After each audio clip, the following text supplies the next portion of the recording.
Good evening, everyone. I'm Amy Gill, joining you live from Tiger Stadium, where the LSU-Florida game just wrapped up, and man, this certainly was one for the ages. We have to ask really quickly, third-ranked Ole Miss got the loss last night. Were you able to watch that game? The Golden State Warriors are just one win away from a place they haven't been since 1976.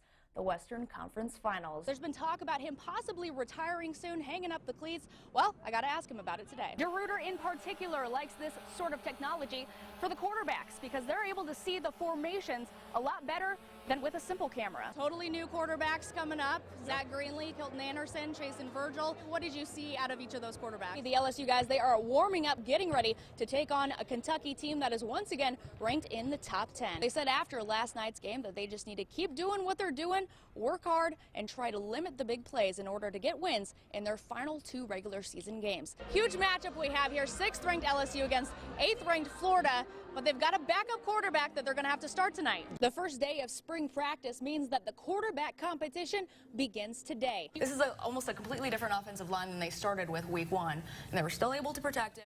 Now, Sports Central, presented by Table Mountain Casino. At 7-6 in the conference, the Fresno State men's hoops team is trying to tread above that 500 line. They're on the road at Utah State today, a team that's just one game ahead of them in the league standings. Well, the Aggies up by 4 in the second half. Julian Lewis gets the floater to fall to cut the lead. He had a team-high 21 points, but Utah State actually extends the lead. JoJo McGlaston hits David Collette for the dunk, and that puts them up by double digits. But Fresno State actually comes back, and with 1 minute 20 seconds to go, Marvell Harris, boom, drains the triple to make it just a 3-point game. But with 48 seconds to go, well, Utah State, they're getting it done. Darius Perkins nails the dagger. All the Aggies, they take down the Dogs 85-79, so Fresno State is now 7-7 in the Mountain West play. The Dogs will be at Wyoming on Wednesday, and the Cowboys are currently 2nd place in the conference. Meanwhile, the women's team played today at the Save Mart Center. Fresno State trying to snap a 4-game losing streak, and pretty cool, the band using their cell phones as lights during the pregame intros.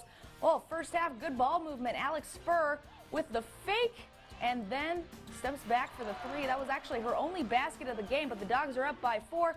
Then Fur, she's driving, and she kicks it out to Robin Draper, who nails the 3 shot. She had 12 points, a perfect 3 for 3 from the field, 4 for 4 from the free throw line. Still first half, the Dogs working around to Alex Sheedy. She's money from the top of the key. She had a team-high 22 points, 12 rebounds for her 9th double-double of the season. The Bulldogs get that losing taste out of their mouths with a 64-55 victory. If we were sitting here talking about... Over to baseball, Fresno State continuing their road trip at Nevada. The Wolfpack with a 7-2 lead in the 6th. 2 on, that's Taylor Ward hitting it deep to the wall in center. 2 runs come on in to make it a 7-4 game. He actually had 4 RBI today, including a home run later on.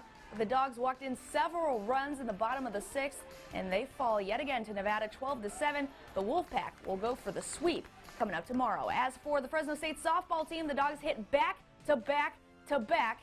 That's right, 3 home runs in a row in the 7th inning helped propel them to a 13-8 win over Stanford. They'll actually close out the tournament tomorrow against Oklahoma State and Loyola Marymount. Meanwhile, at the NFL Combine today, the wide receivers, it was their turn.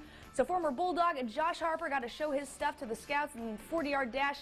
You can see it's kind of a bit of a disappointment. He clocked a 4.64, which is actually the 5th slowest time among all the wideouts. Harper did not finish in the top 15 out of the receivers in any of the combine categories. Well, tomorrow, defensive lineman Tyler Davison and linebacker Eric Kendricks, who's a Hoover grad, they will have their turn to show their stuff. Now, our Petty Automotive play of the day comes from football. The Fresno Fuego hosting the LA Galaxy 2 tonight for an exhibition. More than 4,000 fans came out to Chancey Park. How about that? But it's LA doing their work early up 1-0. Travis Bowen with an MLS caliber move gets some space and beats Fuego goalie Sean Toffer. Fuego would add 1, but the Galaxy 2 would add another 2 in the second half. LA wins 4-1. The Fuego will host their next game at Chancey Park on March 27th. And we can't forget today's big hockey event all the way in Santa Clara, the Stadium Series at Levi Stadium. The Sharks hosting the Kings. LA gets out early. Jake Muzzin the shot and the goal. The Kings led 1-0. But if we look a bit closer, though, the puck was actually tipped by Kyle Clifford, so he gets credit for the goal.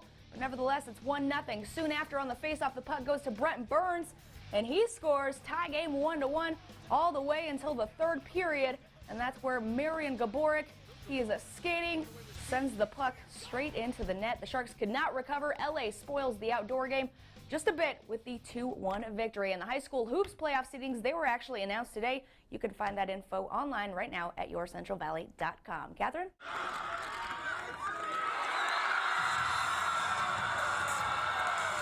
Sometimes things can change on a dime. After winning the Valley Championship almost 3 weeks ago, Buchanan baseball stuck to tradition and celebrated with the dog pile. But it soon became clear that something was very wrong. One of my friends tackled me, and I tried to come down on my stomach, and I got my right foot across, and my left foot got stuck. I guess my cleat got stuck in the ground.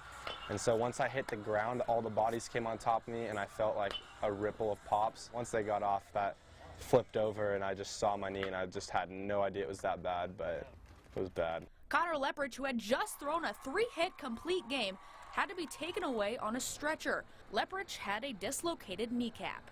If I could have pulled him out or changed the dog pile routine a little bit, that was something I would like to do and take back, but you know, it's one of those freak kind of things, and it just happened. Normally when you dislocate it, it just falls off to the side, and normally you could just pop it back in.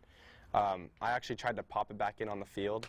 You can see in the picture here, it wasn't really normal. I saw it, tried to pop it back in, and I might have jammed it farther into my knee.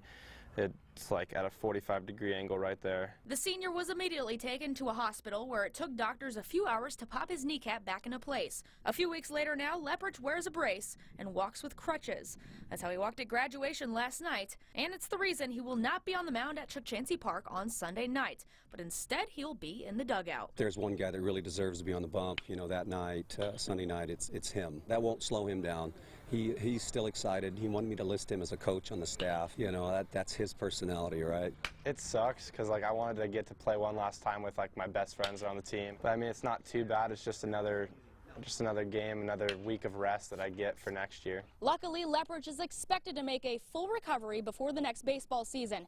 He has a full-ride scholarship to play for St. Mary's. At Buchanan High School, Amy Gill for Sports Central.